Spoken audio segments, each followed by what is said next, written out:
అనుదినమన్న శ్రోతలకు మన ప్రభువును రక్షకుడై ఉన్న యేసుక్రీస్తు యొక్క సరిసాటి లేని మహా గొప్ప పరిశుద్ధమైన నామమునందు శుభములు. నేడు 2025 సంవత్సరము ఫిబ్రవరి మాసము 5వ తారీఖు బుధవారం నాటి ధ్యానాంశము ఇవ్వుడి. లూకాసు వార్త 24వ అధ్యాయము 30 వచనమునందు ఆయన వారితో కూడా భోజనముకు కూర్చున్నప్పుడు ఒక రొట్టెను పట్టుకొని స్తోత్రము చేసి ఆశీర్వదించి దాన్ని విరిచి వారికి ఇవ్వగా, ఎమ్మా ఊరికి వెళ్ళిన శిష్యులు యేసును తమ యొక్క ఇంటికి ప్రాధేయపడి ఆహ్వానించిరి. యేసు లోపలికి వచ్చినప్పుడు ఆయన ఎదుట రొట్టెను తీసుకుని వచ్చి ఉంచిరి. యేసునకు విందును పెట్టిరి. యేసు మీ యొక్క ఇంటికి వచ్చినప్పుడు మీరు ఆయనను గణపరచవలెను, ఆయనకు ఆతిథ్యమును ఇవ్వవలెను. ప్రభువును ఎలా గణపరచుట బైబిల్ గ్రంథము సెలవిచ్చుచున్నది. నీ రాబడి అంతటిలో ప్రథమ ఫలమును నీ ఆస్తిలో భాగమును ఇచ్చి యెహోవాను గణపరచుము. సామెతల గ్రంథము 3వ అధ్యాయము 9వ వచనం. మనము ప్రభువును గణపరచుచున్నప్పుడు ఆయన నిశ్చయముగానే మనలను గణపరచును. నన్ను ప్రేమించుచున్న వారిని నేను ప్రేమించేదను, నన్ను గణపరచు వారిని నేను గణపరచెదను అని ఆయన వాక్కునిచ్చుచున్నాడు కదా.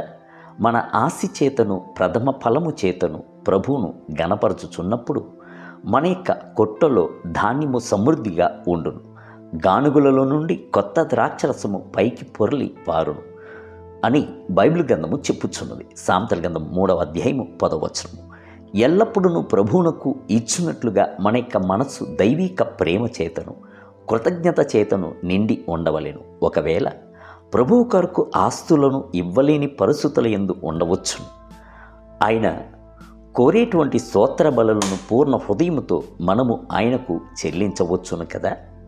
స్తుతుల మధ్యలోన నివాసముంటున్నవాడు మన యొక్క దేవుడు. ఆయన నిశ్చయముగానే మనలను ఆశీర్వదించు.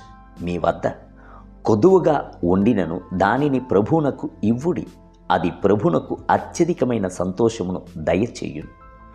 2 నాణెములను వేసిన విధవరాలను ప్రభువు చూచి తనకున్నదంతయు ఇచ్చివేసెను అని కొనియాడని, అలాగునని ప్రభు మిమ్ములను వెన్ను తట్టి ఆశీర్వదించు, ఇవ్వుడి అప్పుడు మీకు ఇవ్వబడును అనుట ఆయన యొక్క వాగ్దానము కదా.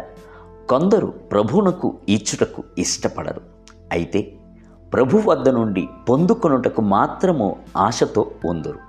అట్టి వారి యొక్క ప్రార్థన అంతయును దానిని దయచేయుము, దీనిని దయచేయుము అని అడుగుచున్నట్లుగానే ఉండు.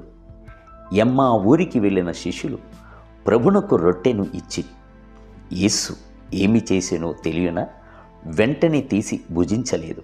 దానిని చేత ఎత్తి పట్టుకుని కృతజ్ఞతాస్తుతులు చెల్లించి ఆశీర్వదించి మరలా వారికే పంచిపెట్టాను.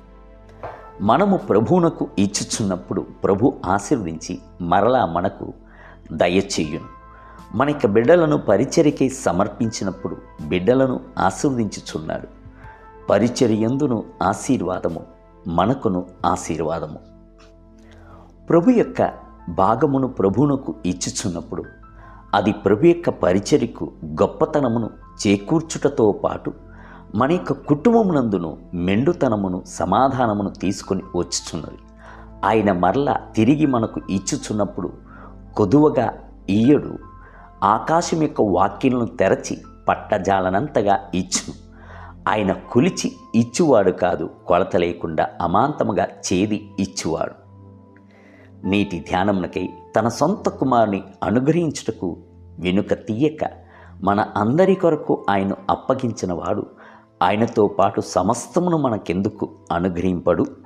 రోమీయులకు రాసిన పత్రిక 8వ అధ్యాయం 32వ వచనం. నేటి వేద పట్టణము ఉదయము నిర్గమకాండము 36, 37 మరియు 38 అధ్యాయములు.